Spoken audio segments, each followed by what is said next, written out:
Indie Radio presents Talking Hell on Wheels, the show that takes a look at AMC's hit Western series. Join us every Saturday and Tuesday night as we take you on a journey as your favourite show comes to an end.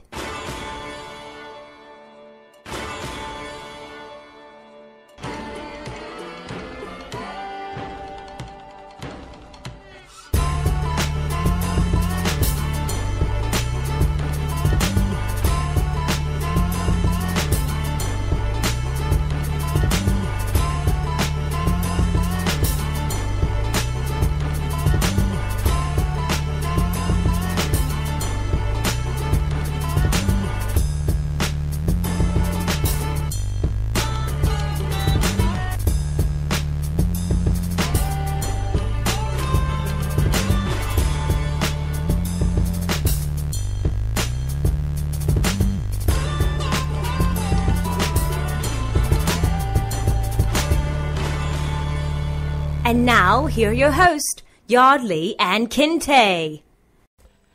Hello and welcome to an all-new episode of Talking Hell on Wheels. I am one of your hosts, Kinte, all the way live from Los Angeles, California. And I'm here with my main man, homeboy, co-host, the one and only. They call him the Militant Marker.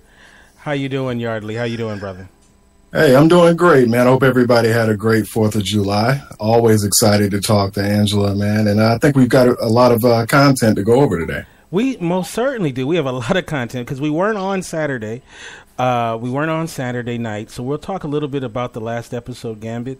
But, of course, we're going to chop it up with this actress right here. And we're going to talk a lot about her character and the final season and where she's going forward as well.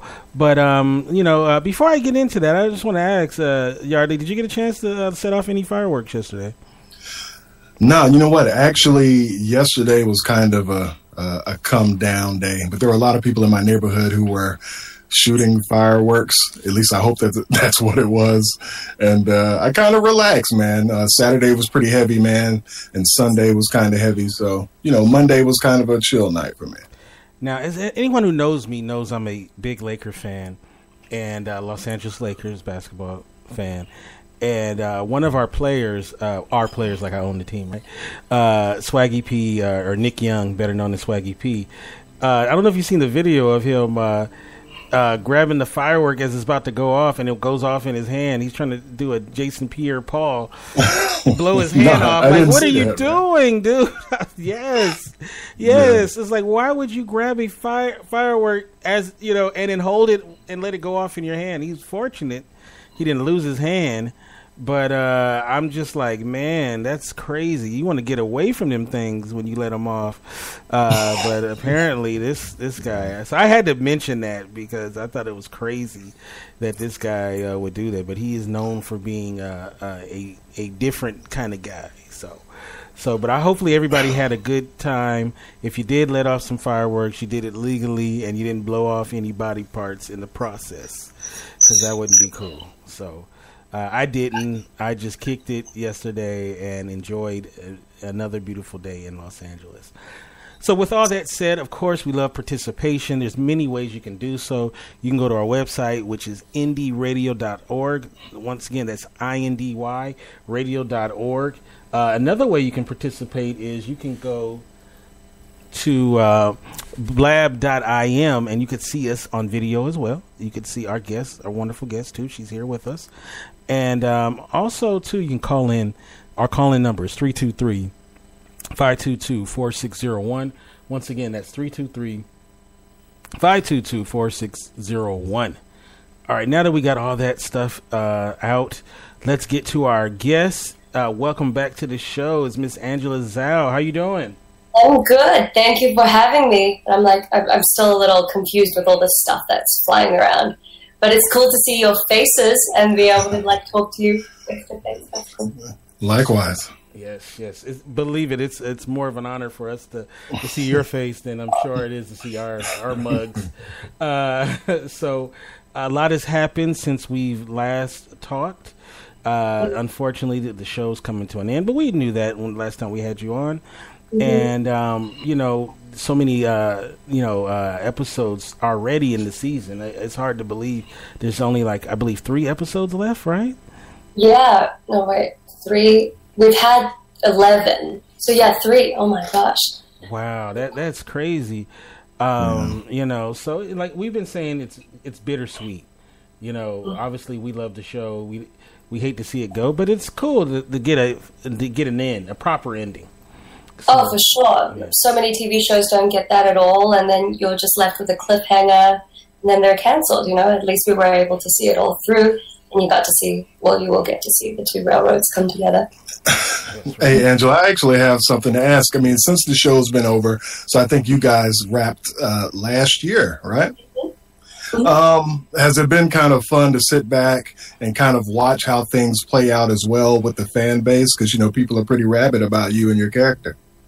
Oh, yeah, that's kind of a little funny. Exactly. I think it's kind of confusing as well because it was so long ago, as you said, and there have been things in between. So, it's hard to keep up with sometimes. And I find myself actually catching up on Hell on Wheels and being like, oh, yes, this is what's happening.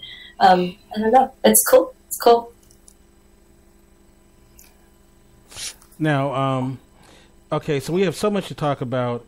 I think a good place to start off with is the relationship between your character and Cullen has definitely changed. For Yardley's been beating his chest because he called it way before anyone else, and so. Wait, when did he call it? When did Yardley call it? You said it pretty quick, huh? You know what? It was a while ago when your character was first introduced. It was the episode. It was the Chinese New Year episode when you guys were at the at the celebration. You know, all of the fireworks were going off. It was just the way that it was shot, and I was telling everybody, I was like, they're going to be some type of an item in a Hell on Wheels type of way. And it was kind of funny because even in that episode, there was actually a part of the episode where I think Tao had mentioned to Bohannon how he looked at his daughter. And from that point on, parents know, so I kind of took the reins from that and kind of felt a little vindicated. And of course, the last couple of episodes, it's been pretty hot and heavy for your characters.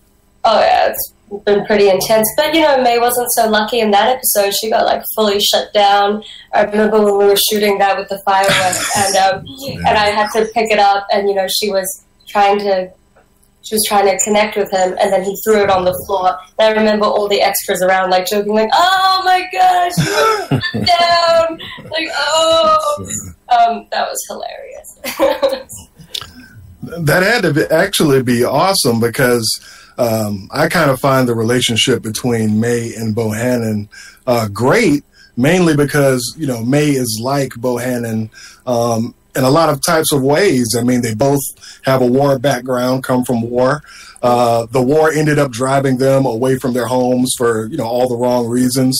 And they both work on the railroad together. And I was telling people on the last show, Lily Bell isn't getting in a mine blowing off nitro.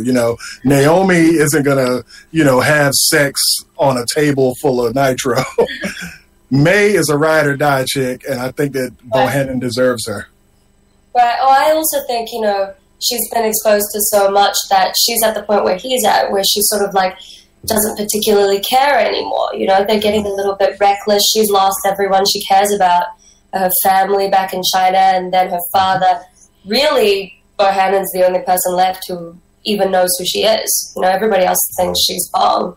So she's just so lonely. Doesn't care anymore. I don't know if Bohannon deserves her. That might be going a little too far, but he definitely got her. That's for sure. So when you got cast in this part, was it understood that this was where it was going? No. Oh my gosh. So that was actually a surprise for me, and you just get. It's kind of amazing. You sign on to the show, and I think it was also they didn't really know where they were taking the character. I think they maybe even thought they couldn't find somebody to cast in the first place for the character of Fong. But then, when I came along, who knows? And I guess maybe they saw me in real life, and because I was sick of being covered in dirt all the time on set, whenever we went out to dinners and stuff on the weekend, I would always make sure I put lipstick on, and I'd be super girly. I couldn't do my nails because you'd have to take it off by Monday. So maybe they just sort of saw that I had a feminine side, and then the writers, when they're popping ideas around in the writers' room, just decided to do that. So I'm not sure. I just found out when I got the script one day, and I was like, oh, lo and behold, see what's going on there. Yeah, but usually I think in movies and stuff, you get to know what the character's going to do. But in TV, you never really know where it goes. It just leads where it leads. Now, we had writer Jamie O'Brien on the show, and I said, the way it felt to me, and I want to get your take on this, was that your character was a consolation prize because he couldn't get, he lost his wife essentially, and Jamie O'Brien got, no, heck no, that's not true. So was I wrong? Do you believe that? Do you believe that that's really where his heart was? But he maybe out of duty is why he wanted to be with his wife. Do you feel like that Fong, May Fong was a consolation prize, or really who he truly should be with? I'm not necessarily sure that's a question that I can answer, because I feel like that comes from the writers and their vision for what's going on with the character, and then most importantly Anson, what Anson brings to the character and what he's doing and thinking behind. So I don't really know. From my point of view, I just see May's stuff, and May doesn't really know much about Cullen's past at all. Yeah, but Angela knows. And forget Anson. It was not about Anson. What does Angela think? I don't know. I honestly can't bring myself to pick a side on that matter. Well, I'll say Jamie O'Brien was she was almost offended. No, not at all. That's not.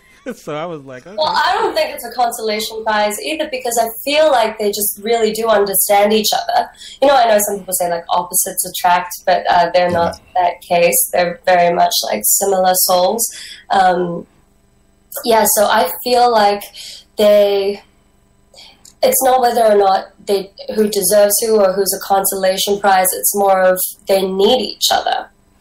It's just, without each other, their lives are completely dictated by their work and are based solely on this goal of building a railroad, which is great. It's amazing for history. It's going to unite a country that was recently torn, all that stuff. But you still need more meaning in life than just work. So. Well, one of the things that Jamie had brought up that night as well is when you're watching the show, there wasn't necessarily an overt sense of time. So a lot of people literally thought from the time that Cullen Bohannon had left his wife, it was a couple of days later, he was with Fong. But what Jamie had brought up was that it was probably months later, you know. So he actually had time to think about his situation with Naomi, and to also think about the things or the potential for things for when he got back to the railroad. So I think a lot of people kind of were off about that because they kind of felt like he speedily ran into that situation, when in reality, he actually had all the time that he needed to kind of know what he was going to do going forward. Well, and the funny thing is we talk about that stuff as actors when we're going into the scene. For a moment we'd be like, wait, what? That they're doing what? And then we'll ask the questions, which is why it's so great to have the writers on set with us. And I remember that particular episode, we had said, there had been a lot of time passed, but that episode went 20 minutes over in the editing room. So I guess they had to cut out 20 minutes, and a good decent amount of that was, your big, wide, sweeping, beautiful shots of Cullen, riding the horse slowly through this mountain, through that mountain, to show the progress of time. I think that was sort of a disconnect there, when it was we had to fit so much into the show that you couldn't sort of convey just the passing of time during his travels, because there wasn't any space for it. Right.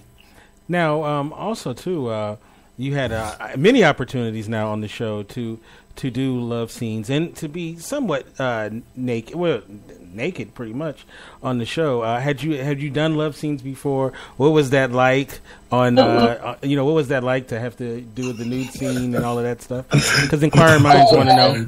Well, I had never done it before. I hadn't even really contemplated it, because usually when they do nude scenes, they post it on the job description of the character. They'll be like, "Oh, there will be sexually explicit scenes or whatever," but it didn't happen this way, and I hadn't even really thought about it, where my boundaries were and all that stuff. But thank goodness, everyone was super great about it. John Worth in particular, he was so lovely. He pulled me aside and he was like, so many actresses with their first times, they might feel like they're pressured to do whatever, that they're not comfortable doing. And he said, whenever you feel uncomfortable, make sure you can come to me. You can definitely come to me and just don't be worried about that. So it's funny, actually, that first scene when I saw it, there was a more revealing part of it. The entire time you're not actually naked. So obviously the actors we were wearing full-on underwear. We were wearing the sticky bra things. And I remember seeing one of the cuts, and it showed from the side, that side angle, and it showed the underwear, but it was just Photoshop out the underwear. And I was like, oh no, wait, I did not agree to that. And thank goodness I went and talked to John, who was so great, and he was just like, oh, that's fine, we'll just crop it. And so they just cropped it above the underwear part. So it turned into a closer shot than it was supposed to be originally. So yeah, in the end, it ended up being super comfortable, and everyone was just great, and they closed off the set and stuff, and Anson's super easy to work with, so it was a good first experience. First of many in the future, I imagine. That's how acting is, right? So that's cool, though, that you had, because I know a lot of actresses who their first experiences on sets are not the best, so it's good that they took care of you like that, and that's what you hear. That's a recurring theme on this show, is that it's a family and that they look out for the actors. So I imagine that's the same that you would say taken away from this, right? Yeah, exactly. I just felt very supported, and we were all safe and we all understood what was going on. So yeah, I don't know. I feel very blessed, very lucky. Hey, a couple of episodes before, I guess, was that 61 Degrees? Was that the episode? Mm-hmm. Okay, I think it was a couple of episodes before that where May was in the brothel and she was smoking. It was opium, right? Mm-hmm, mm-hmm. What did they use for that? Was that some tobacco? That's hilarious. My mother asked the same thing. She called in. She was like, "What were you smoking?" And I was like, "No, nothing." Thank goodness. I don't know what they used back in the day in filming, but now we have vapes. So Ken, the props manager, he's a genius. I don't even know how he rigged it up, but inside the pipe he put your everyday vaporizers, that people vape, and it didn't even have nicotine in it. It was just steam, vape coming out. Oh, yeah. Awesome.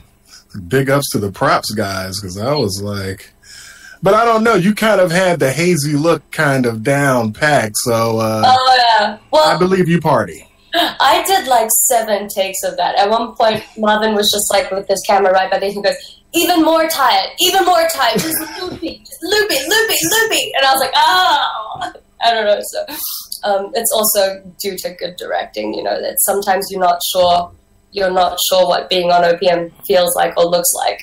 And then you ask other people, and the other people are the ones that tell you, oh, you're doing enough, you're not doing enough, Hey, something I've always wanted to ask you. I mean, I know being on Hell on Wheels, there's a rabid fan base. Have you ever had any random run-ins with fans since you've been on the show?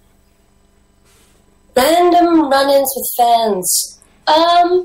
No. It used to happen in Calgary when we would hang out as a crew, but no, it never really happened. It only really happens when I'm around Anson. I guess at the beginning it was also because I didn't look anything like my character, so that's not too bad. Oh, once at the Fear of Walking Dead premiere, the girl behind Coat Check, who was looking after Coat Check, was like, are you on Hell on Wheels? Because I'm a huge fan. I was like, oh my gosh, it feels like you're the only person in LA. So, yeah, that was the only time. But that was like at an AMC event, so that didn't really much. But, you know, it's a gift, too, that your characters look so much not like you, because then you keep your anonymity. You can, you know, I mean, I guess it's good in some ways, right? So that so people won't recognize you unless they really, you know, are real fans, like, you know, like we have, and they'll go out and you know, they look at all the behind the scenes stuff. So I don't know if there's going to be a moment, and don't spoil it, but I guess hopefully there is a moment where we could see Angela on the show, you know, in all of her glory. That'd be awesome. So that. I mean, she was in the pink dress back in. That's true. Episode 6. That is true. That is true. Now, speaking of your co-star Anson Mount, you guys have really great chemistry, seemingly from the beginning. Was there anything you guys did as actors to get that chemistry, like before you guys started shooting? Did you guys hang out or anything, or is that just one of those natural occurrences? No, we hang out a lot, like, because when you're in Calgary, those are the only people. In fact, the first hour that I landed, I was with Tim Guinea, and then Tim Guinea was like, nobody else is here, it's just me, you, and Anson, like, let's go grab pizza. So we went and grabbed pizza that night. You know, you constantly hang out with each other. He even helped me because he teaches acting, or he taught acting for a bit, and, you know, he was helping me with my voice warm-ups and all of that, and how I would, you know, get the voice, like, deeper, all that. So we hung out a lot just doing that sort of stuff. And he's just a cool guy to hang out with on the weekends, you know. At his apartment, he'll throw, like, watch parties or movie nights and show you some Indonesian action movie that he claims to be the best action movie ever made. And, you know, I think he watched The Raid or something at his place. So, yeah, no, I think that's it. And then especially on, I think, episode 2, when May, it was mainly just he and I on a mountain covered in snow the entire time. So for 5 days straight, we had nobody else to talk to, but pretty much like we were talking 5 days straight there. So maybe that's what happened. Thank God, though, that he's a, you know, cool person to be around, being that you got to be around him so much.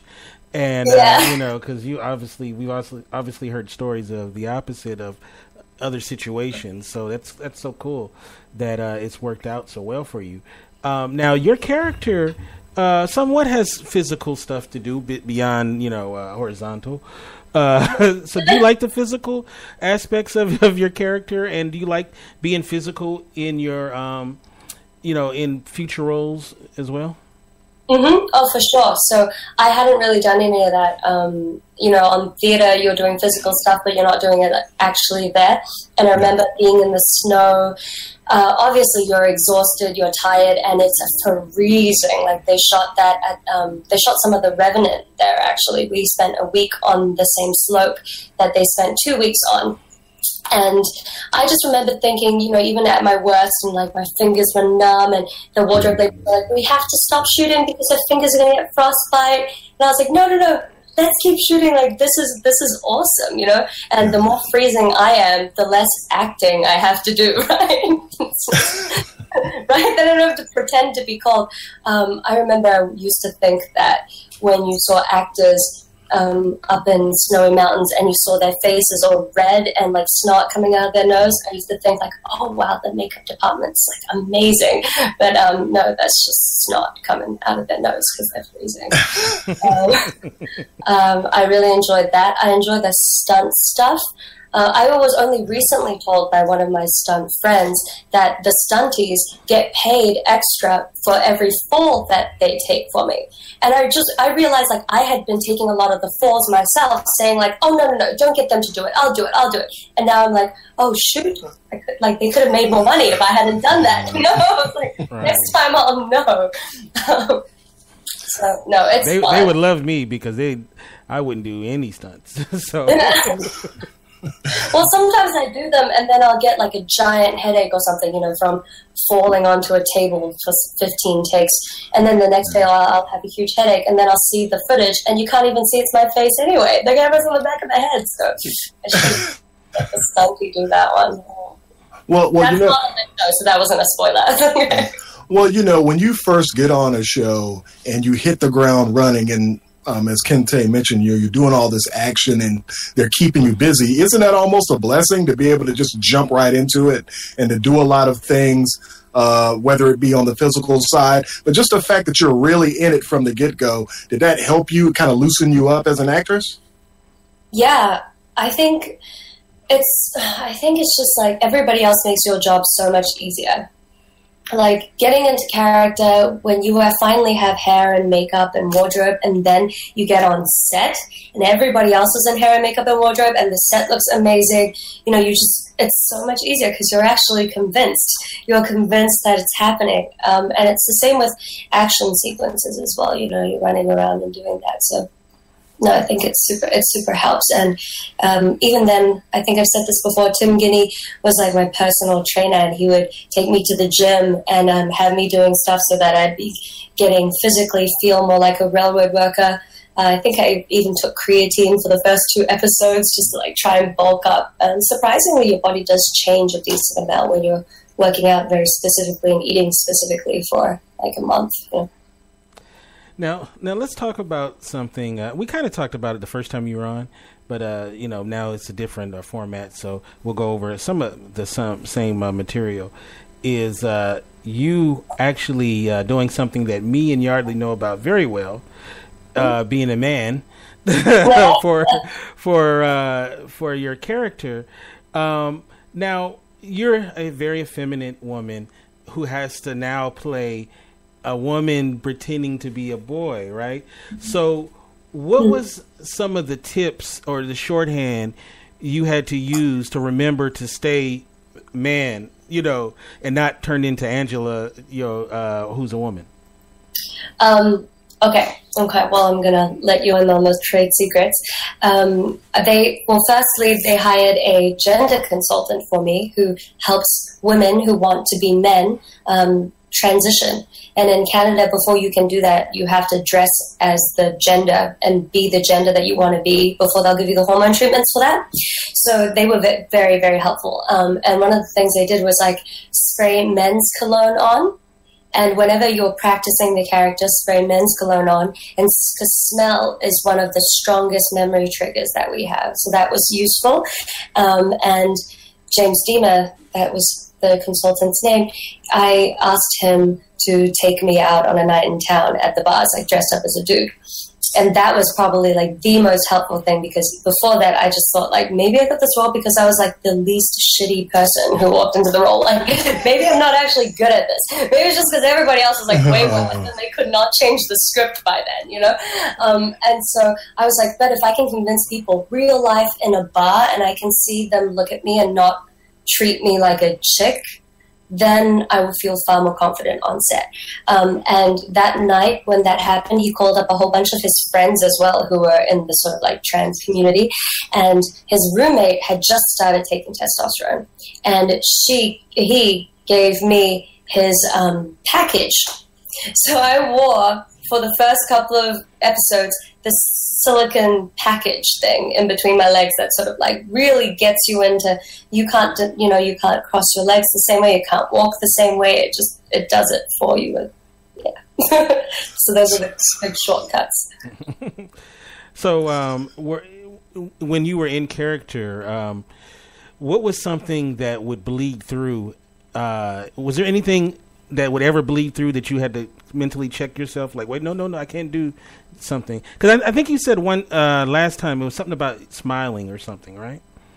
Oh, yeah. So turns out smiling is a very feminine trait. I think that's where you get the term, like, what is it, like, is it bitch face? Permanent bitch face? Yeah. So, like, chicks have that, but dudes can't have that. Like, dudes, when they walk around the street and they don't have any expression, like, they're just being dudes, like, walking down the street. If chicks do that, they're like, they've got resting bitch face. Oh, resting bitch face. That's what it's called. Because women in society are, like, expected to smile a little more, and that's a more feminine characteristic. And I found that when I smile, I could not look as manly. And oftentimes, to be manlier, I would put off this this air of toughness, of like, leave me alone, and like squint my eyes a little. So I also did, I would suck in my lips because larger lips are considered more feminine, thinner lips are more masculine. So I suck it in, and I'd stick out my jaw because a stronger jaw is more masculine, and then I'd squint my eyes a bit, like, you know. But yeah, those aren't necessarily things you forget to do when you're in costume and all that stuff. And I think Kente, you just think I'm a little more girly than I actually am. Like, at the end of the day, I was a pretty big tomboy growing up as well, and I enjoy being like super girly, and I enjoy being pretty bro-y as well. So. Hey, you know, something to kind of piggyback on when we were mentioning the physical nature of what you do on the show.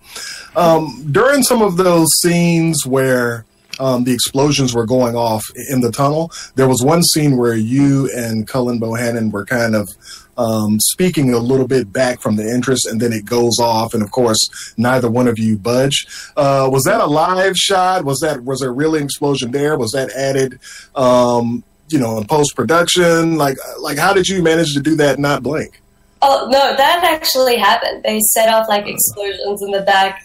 I think it just happens that you know it's coming. You know, someone is back there, the AD is yelling like 5, 4, 3, 2. So, that wasn't too hard. And that was like a fun, almost improv-y thing that happened there. I think looking at each other was in the script, but like how that would happen wasn't necessarily there. So we played with different things, like fiddling with each other or just like throwing rocks at each other. So that was another thing that we added. Now, also too, I want you to talk about how it makes you feel to portray something that has such cultural significance. You know, such as the Chinese workers on the railroad. How does that make you feel just as a person? Oh my gosh, that is probably one of the coolest parts about this role, is that, you know, when I was picking what I would do with my life after college, one of the big reasons why I went into film was the idea that you really get to express people's viewpoints that haven't been talked about before, and that can change people's opinions. And the idea that sometimes a lot of the fundamental beliefs that we hold aren't arrived at from logic, but are purely arrived at through sort of like experiences that we have either personally or viscerally, you know, experienced through television and the media. And that in turn hopefully creates more understanding in the world, and people are able to understand each other and communicate better. So the fact that that was the reason why I got into this industry in the first place, was to tell meaningful stories, and that my first big break was a meaningful story role was just like too much to ask for. You know, I just felt like such a blessing. As most of the times I was expecting my first big break to, I don't know, be like a stereotypical Asian girl with an accent and glasses playing like the nerdy best friend. You know, like not necessarily something that was groundbreaking and representing these people who are extremely important to the foundations of this country, but haven't been represented at all on television. I think it's amazing. It's flat out amazing that you guys had the opportunity on this show, because I remember very early on the show that was definitely something that people were worried that it wasn't going to get represented, and they did a great job of taking care of that. And you know, I'm kudos to the writers, the producers, and of course the actors for bringing this out. It's really great. Now, okay, so we're coming close to the end. The final episodes are almost here upon us. Of course, we don't like to deal in spoilers. So, but what we've been asking people to say is kind of give your best, you know, words to describe what we can be in for these final episodes without ruining it, of course. Oh, that's tricky. I feel like you should have given me that question beforehand or something. How do I prep this one? What you are in for? You are in for...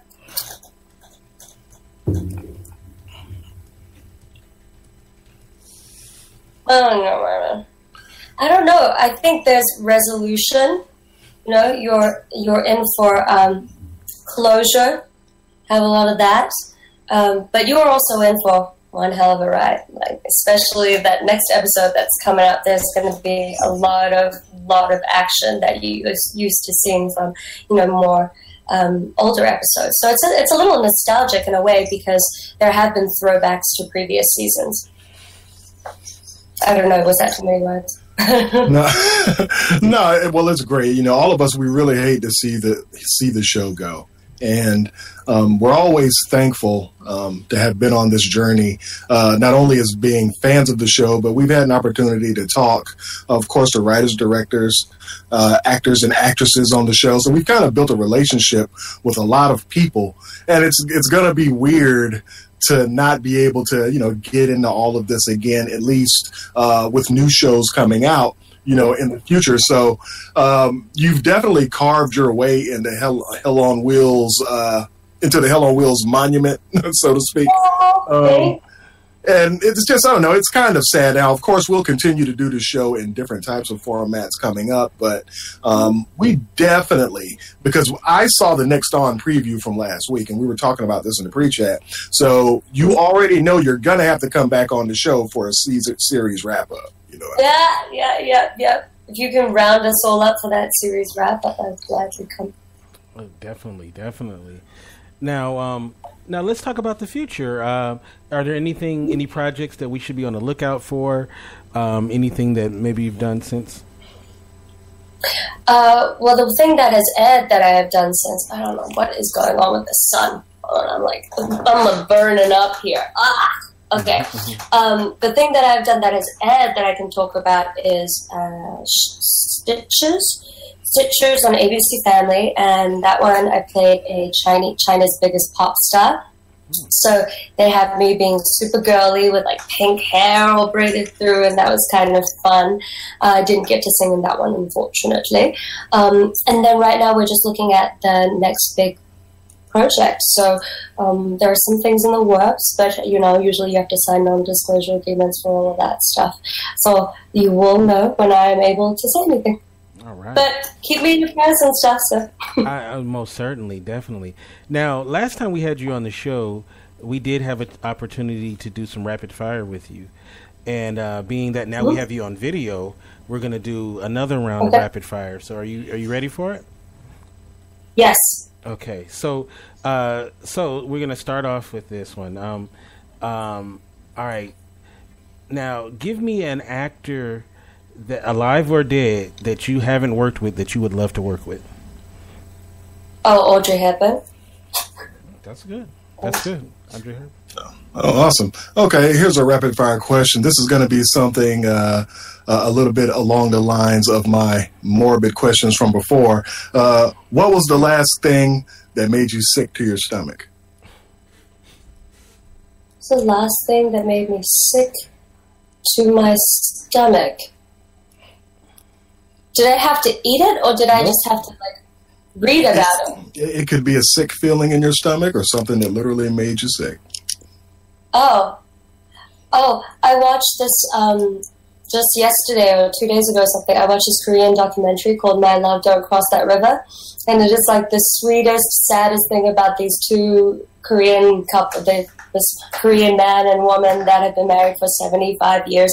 And then they showed him passing away and stuff, and his slowly deteriorating. So that was really sad. That was just really, the filmmakers didn't spare you any pleasantries during that, which I guess is good because, the end of life is not pretty for most people. I thought that was interesting. Awesome. Good day. All right. What's a place that would absolutely scare you to go visit? Right now, anywhere that has Zika. I don't know. I'm literally I don't know about you guys, but I'm one of those germaphobes now. Ever since I watched Contagion, I see anything, I'm like, Contagion! This is the end. This is going to be the plague. So my boyfriend went down to Mexico for work for 1 day, and I was like, you better bring so much bug spray. So much bug spray. So, are you one of those people who keep hand sanitizer and everything under the sun? And yes. My God! Oh, I've had sanitizer in my car and everything, and yeah.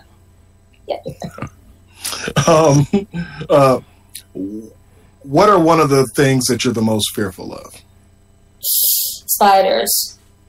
I watched Arachnophobia by accident when I was 6 years old or something. So I have like an irrational fear for those 8-legged things.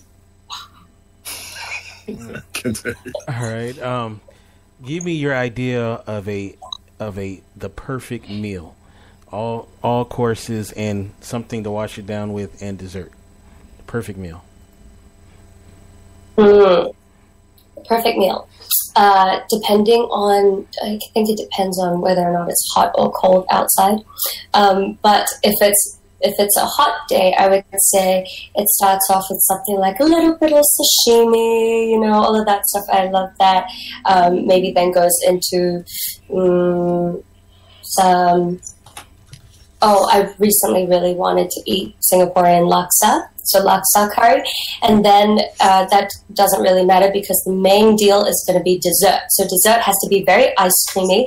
It has to be, if I could have my way, it would be dark chocolate ice cream with some coffee ice cream, and then mixed in with a hot chocolate chip cookie, like all baked in, and then just, oh, that's great. Yeah. I love it. I can dig it. I like it. What was the last thing that you experienced that was a major letdown? The last thing that I experienced that was,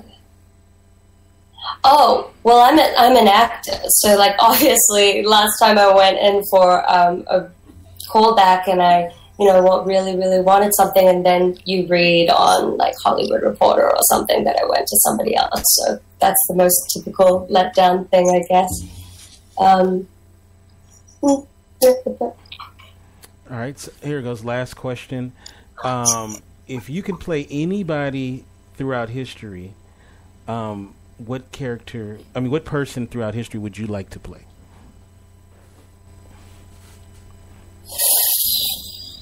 Ooh, a character in history. This would be so interesting.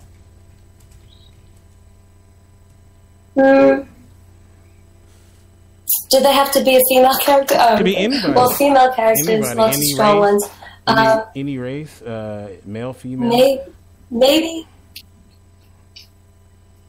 Yeah, male or female. Does it sound weird? Does it sound psychotic if I say, like, I think it would be really fun to play one of the totalitarians? Like, I never get to play evil people, so I'm like, maybe Mao or like Stalin or something. I just feel like it's so different. Nobody would ever cast me as one of those. Hey, that'd be great. Hey, it's so, your like, movie. Bring it on. If I can have my pick, I'll pick something. I love it. Yeah, why not? Why not? All right. Now we have somebody hopped in the hot seat, and we have a person pops in the hot seat, and they're going to ask you a question. So, what is your name, and where you from? I'm Eric, and I'm from Parts Unknown. All right. So you have a question. That's also known. That was the question. Where am I from? No, she asked me where I'm from. It's Parts Unknown, but some people call it Detroit. All right. My question, and can you hear me, Angela? On? Yeah, can you hear? Yeah, you're breaking up. Angela, can you hear? Angela, you can hear? Okay. Okay. Do you want me to drop out and come back? Okay. Let's see. We'll have her refresh. Give it a second. Refresh. I hope my question isn't too heavy. If it is, I won't ask it. Well, hold on one second. Let's get our guest back.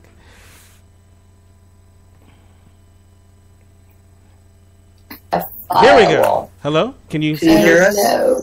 Can you hear us? I can hear you, but I can't hear the person calling in. Oh. How about me? Can you hear me now? Oh, refresh, Eric. Just refresh. Okay. Okay. All right, so our caller will come back in, and then he says he has a really good question for you. So we'll see. Let's see. Okay. Let's see. Very good. All right, and also if you want to call in, the number is 323-522-4601. It's 323-522-4601. Here he is. All right. How are you? I feel very refreshed. Okay, so my question is pretty heavy. Okay, well, and if you don't want to answer, please feel free not to. I have an impression that the roles that different people of different ethnicities get are oftentimes skewed based on how we see those people rather than how they really are. And with Asian people, I think it's very distinct. And with Asian women, I think that there's a level of almost fetishism where the women are seen as submissive, quiet, meek, all these different things, and it doesn't really allow for those people to be themselves or depicted as anything that they want to be as individuals. And I wanted to know if you've experienced that, and if so, even if you haven't, is there any thoughts? Because I think it's more extreme with Asian women probably than any other specific group.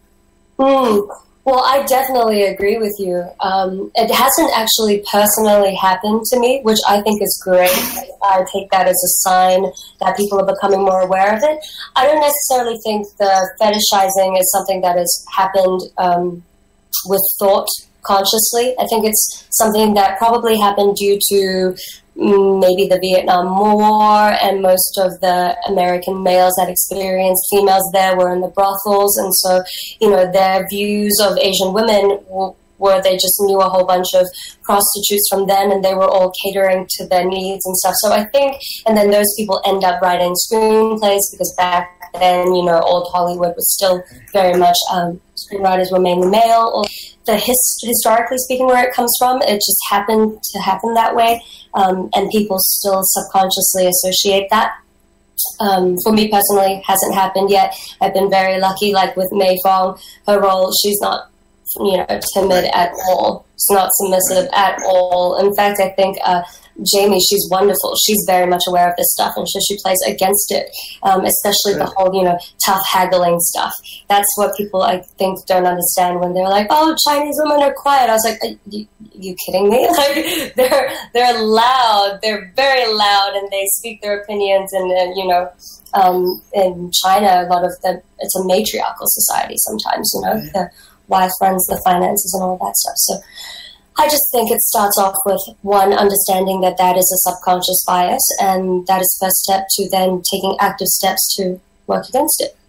Yeah. So what I hear you say is, in one aspect, is that it's society influencing the imagery in the films, and at the same time, it's the films influencing society by promoting that same imagery. Yeah, yeah. Well, when I was reading through the book that John Worth gave me, the Chinatown Wars, it became very apparent that, you know, back then, a lot of the Chinese were barred from working in certain fields, and the only fields where they weren't barred from working at were often domestics, being cooks or being nannies, and so they were already seen as being rather feminine. And then obviously they came over with their cues, so they had longer hair, that was feminine too. They're smaller, shorter builds, so that was taken into their representation back in the earlier days of cinema, while the women were sort of, you know, they were prostitutes as well, I guess, back in the days of old Sacramento. And then it just added on top of itself because of Vietnam, and yeah. Okay. Okay. I have real quickly, this is kind of funny. I knew a Chinese woman with a Yiddish accent. Ah! Yeah, it was really, when I first met her, I was like floored. She worked with a Jewish family in Europe and then came to the United States with the family. Oh. It was great. It was great. Yeah. All right. Anyways, thank you guys so much. It's nice to meet you. All good luck. Okay. Thanks for calling. Thanks, Kente. Nice to meet you, Militant Marker. All right. Thank you. Thank you. So that was really good. That was good insight. You know, one thing too, I just realized too, just thinking about it, you were the only female on on set, I guguess, during all your scenes. So, what was it like being with all those guys? Because it was like, what was it, like 100 to like 1? Oh, dude, there were like so many pranks. There were just so many pranks. We would just sort of bro out. But that's okay. I just felt like I was in like a fraternity or something. Yeah, that was pretty cool. Evidently, it was just a lot of fun. Yeah. All right, so this Saturday night is the big episode, and initially, people may not know this. Initially, we were supposed to get you the aftermath of the big episode, but they did a switcheroo. So now we're talking about it, afterwards. So it should be interesting how this all plays out, and we're looking forward to it. How can people get you on social media? And I don't know if you have a website or any charities or anything. Oh, I don't know what is going on. Is that me? That's Skype. We just got another call. But no, go ahead. Oh, go ahead. Hi, this is Candy Sue from Tennessee. Wait, hold on one second, Candy Sue. Hold on 1 second. Sorry about that. There we go. So we're going to get to our caller in just a second, but how can people get you social media and such? Oh, you can get me on Instagram, Facebook, and Twitter at ms.angela-zhou. So Ms. Angela-zhou. I think there's also like a msangela-zhou.com, but that just like links you to all the other stuff anyway. That's how you get me on social media. I try to post on a regular basis, but oftentimes I forget to. Like, I'm sorry, I forgot to post a Happy Independence Day, so I guess Happy Independence Day to everyone. Everything's good. So we have a caller, Candy Sue. How you doing? Hi, I'm doing good. How are you doing? Excellent. Awesome. What is your question? Well, I've called before, and Angela, I just say what I say to everyone else to you, that I really appreciate you taking the opportunity to speak to the fans, and I enjoy interacting with you on Twitter and Facebook. I'm sorry. Go ahead again. I'm sorry. I accidentally hit the mute button. That was my fault. Oh. I was just going to say thank you to Angela for interacting with the fans, and I really love May. I am very conflicted about her current storyline. She is just such a brave girl, and has just been a strong character. And poor Cullen is just in such a bad, well, he's always been in a bad place now, as we're seeing. But I just feel so sorry for her that she has no place else to turn, and I just kind of, my 20-year-old self would have said, oh, she's being that strong girl and showing him that she's woman enough for him. But my 50-year-old self wants to jerk her away from him.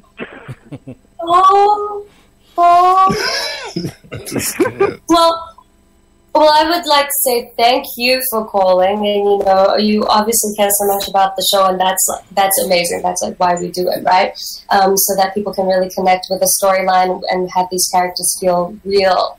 And I think yes, but you also, from the way I see it, is she can't have anybody else to run away to. She can try telling, Wei Ling, but she's so close to Chang, it's dangerous for her. And as you can see, even May opening up to her a little bit, it's already, causing some eyebrows to rise. And Cullen, he's the only one who sort of accidentally found out, and then he has shown with time that he not only accepts her for who she is, but he loves her for it, and he isn't going to sell her out. So I think she finds shelter in him as well, and there's true understanding there. And she doesn't know about his past. To her, he is this lovely, gentle guy who is an amazing leader, who really does his job. And she hasn't seen him really, kill anyone or anything. Yeah. That's why I say, since I know all of his past now, and like I say, I'm 50 years old, I have walked in her shoes, not that I have lived in the desperate situation she is, but I'm just thinking, he has nearly blown her up 3 times.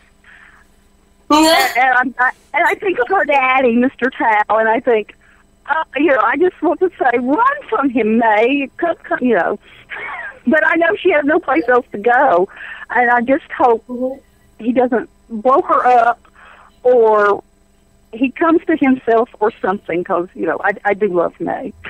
Well, thank you. Well, hopefully you'll see something next week, so tune in to Saturday. Well, thank you. Wait. Thank you. And that's all I wanted to say. I just hope things work out well for May, and I can't wait to see what happens next week. It looks like it's going to be a very pivotal episode. Yes, lots and lots of action. Yes. Well, thank you, guys. Thank you. So much. Thank you so much for calling in. Talk to you another night. All right. Have a good one. Go ahead, Yarly. Oh, no, I was just telling her, I was going to actually ask her, how does it feel with there being, we said 2 or 3 episodes left? Mm-hmm. Which is just crazy. I'm really excited. And actually, Kente, you know what? Before we wrap things up, I wanted to ask you, the beginning of the last episode, how they kind of did the flash forward and we saw the moment where Durant had died. What'd you think about that, man? I thought that was cool. I don't know if you ever watched a show called Lost, but they had the flash forward moment, and I thought kind of something like that. I pretty much picked up on it right away. And I thought that was pretty awesome that they did that, because it was really different. You hadn't seen anything like that on the show, and I thought that was pretty cool. And also, even though it lets you know that he was going to survive, what happened, but we know that we pretty much knew he was going to make it out of that anyway. But I thought that was really cool. So I hope they play around with it more. I mean, they have 3 episodes left, but it'd be very interesting to see how this all plays out. So, but I thought that was pretty cool. It was a really good episode. Gambit was, so looking forward to this one this week. And one quick thing, Angela, in the Next On preview, I think we saw you with a handgun. At least I know that this isn't a spoiler, because we see you with a gun on the preview. That means that you have to use it. I'm not going to ask you what happens with it, but what was your experience like as far as did they train you on the gun? Did you ever have an opportunity to fire the gun live? I know on set they use blanks, but what was that experience like?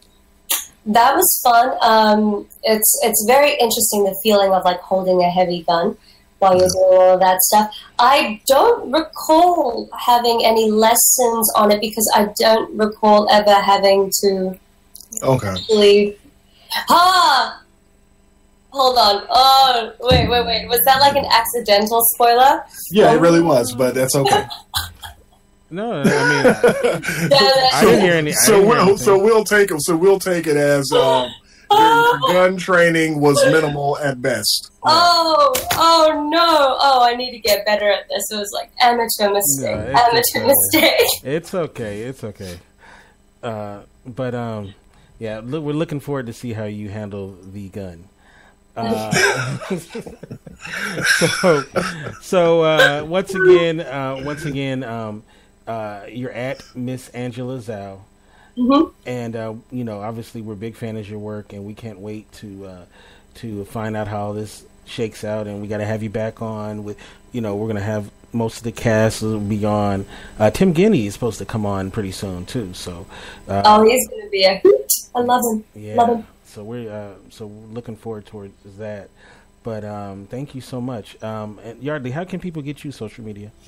You can follow me on Twitter at militant_marker. And if you go to indieradio.org, all of our Facebook pages and all of our Twitter accounts are pretty much moderated by Kente and myself. So if you follow one, you follow us all. That's right. You can follow me at Kente F. Of course, go to Indie Radio.